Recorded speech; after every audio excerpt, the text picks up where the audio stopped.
प्रिय विद्यार्थियों, हमने पिछले वीडियो में पढ़ा कि लक्ष्मण गायकवाड़ की मिल में लगी ही लगाई नौकरी छूट गई। इसके बाद आजीविका के लिए संघर्ष करते हुए उन्होंने विभिन्न कार्य किए, कभी होटल चलाई और कभी दुकान चलाई। इस तरह से उन्होंने अपनी आजीविका को पूरा किया।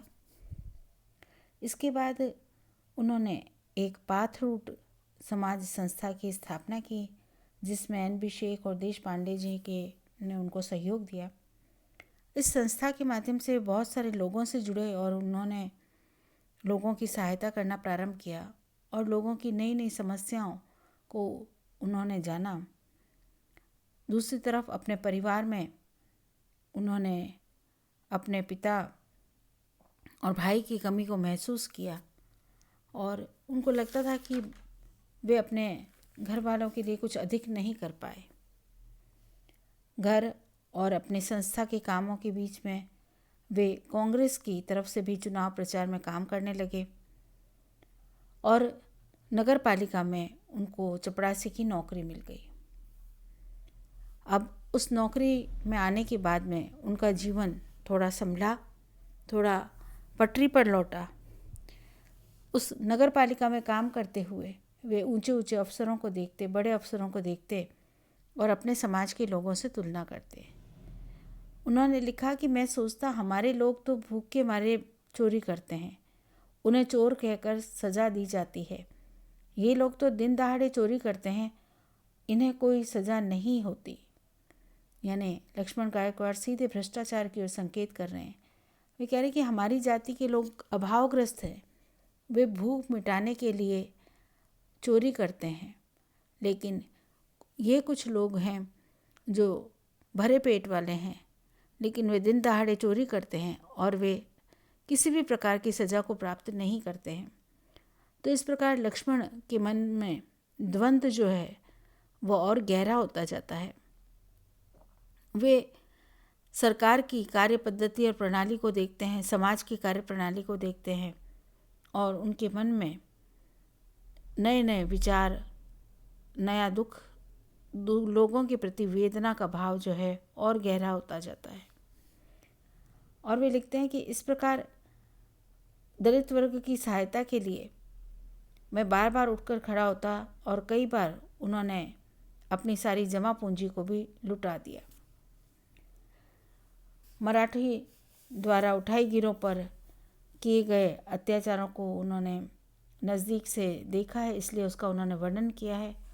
उन्होंने लिखा है कि पुलिस जानबूझकर उनसे टैक्स वसूली करती, उनकी पिटाई करती, शोषण करती और किसी भी प्रकार की दया का भाव वो नहीं रखती थी।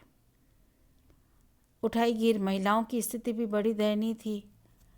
उन महिलाओं का शोषण भी होता था और उनके ऊपर अत्याचार, मार कुटाई भी उनके साथ होती थी।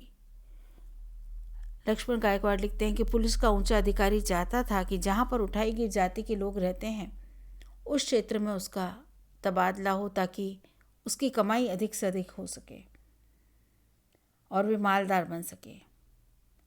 लेखक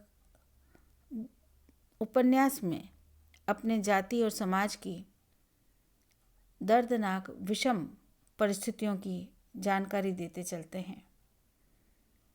वे लिखते हैं कि समाज के सभी वर्ग, साहूकार, जमींदार, स्वर्णकार, पुलिस, सब एक दूसरे से जुड़े हुए हैं।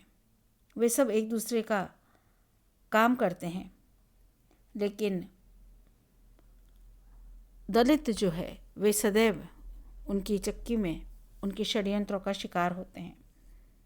वे लिखते हैं कि मैं क्योंकि उस समाज से निकल गया, पढ़ लिख गया, इस कारण मैं अपनी जीवन पद्धति को देखता, अपने समाज की जीवन पद्धति को देखता, ऊंचे अफसरों की जीवन पद्धति को देखता और इन सब के बीच के अंतराल को देखकर, अंतर को देखकर, असमानता को देख करके मैं बेचैन होता जाता। उन्होंने लिखा कि आज़ादी के 40 वर्ष बाद भी हमारे लोगों को भरपेट भोजन नहीं मिलता। अपने हाथों को काम नहीं दिया जाता, तन के लिए कपड़ा नहीं मिलता। इस कारण ये लोग अपने बच्चों को बेचकर अपनी ज़रूरत पूरी कर लेते हैं। अगर स्वाभिमान से जीना असंभव हो रहा हो तो इस स्वतंत्रता का उपयोग ही क्या है?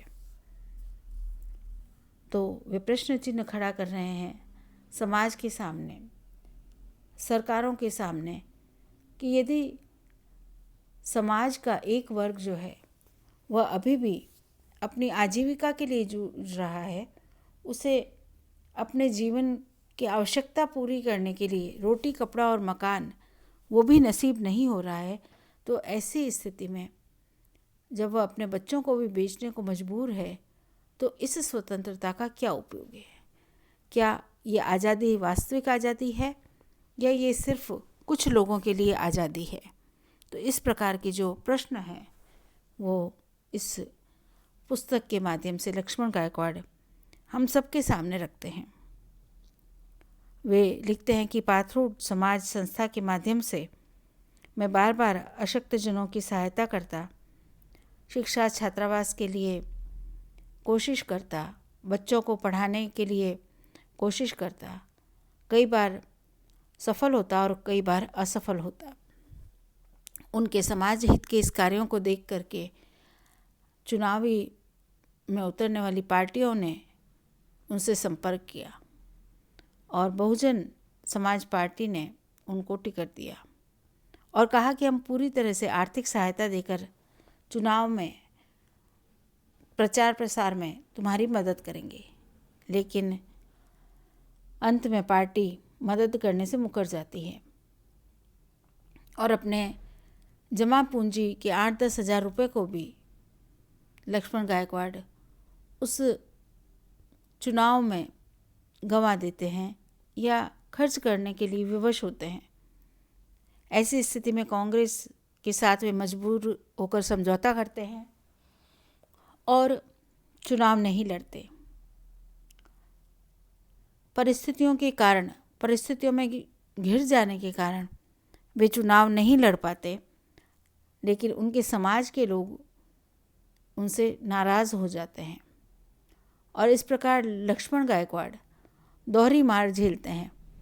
एक तो राजनीति के जो षड्यंत्र है उसका वे शिकार होते हैं, दूसरी तरफ जो वे अपने समाज के लोगों का हित भला करने की जो उनकी कामना थी, जो इच्छा थी, उस सब पर पानी फिर जाता है।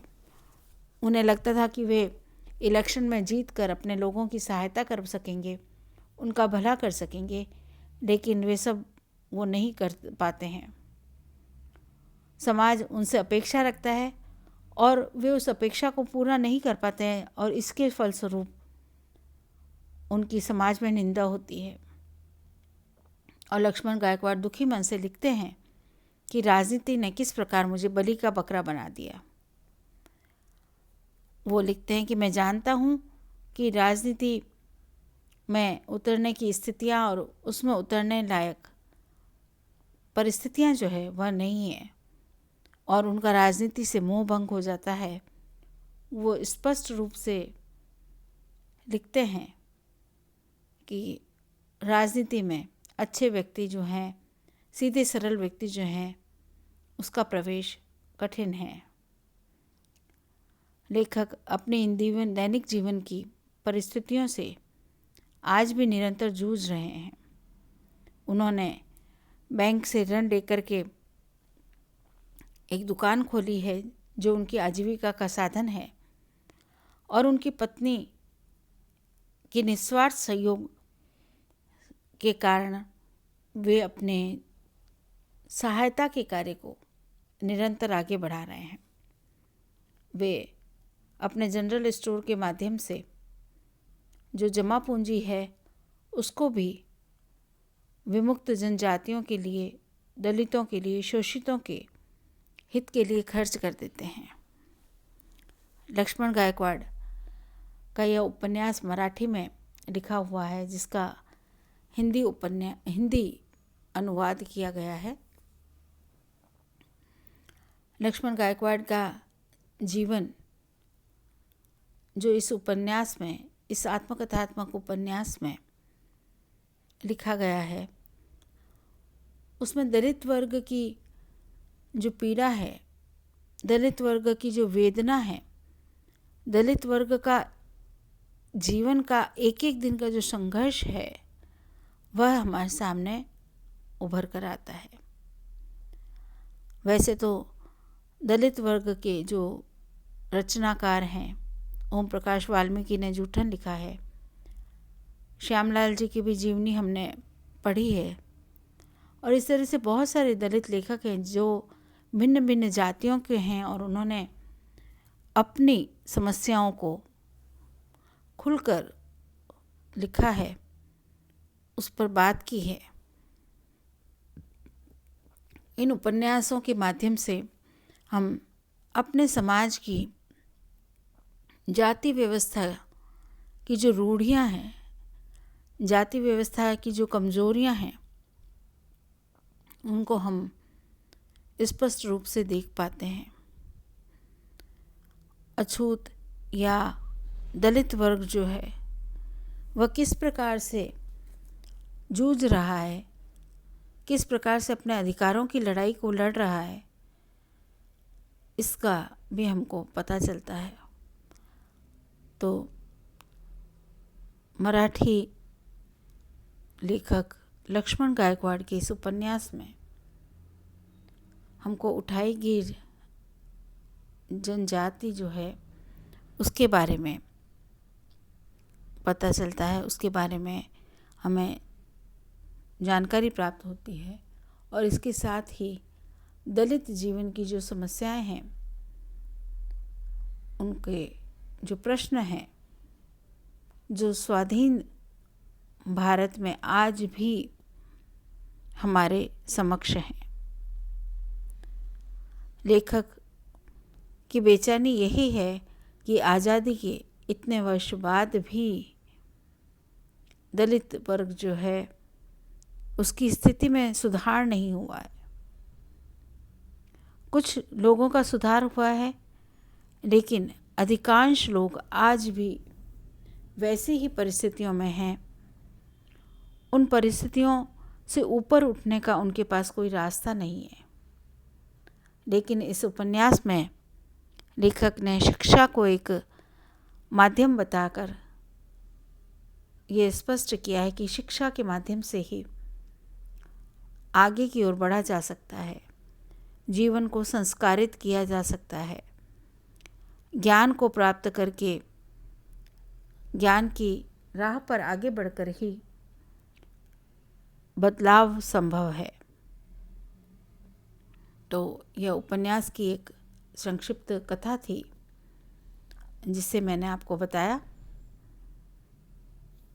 दलित विमर्श के ऊपर और लक्ष्मण गायकवाड़ के इस उपन्यास पर जो प्रश्न हैं उनकी चर्चा हम अगले वीडियो में करेंगे। धन्यवाद।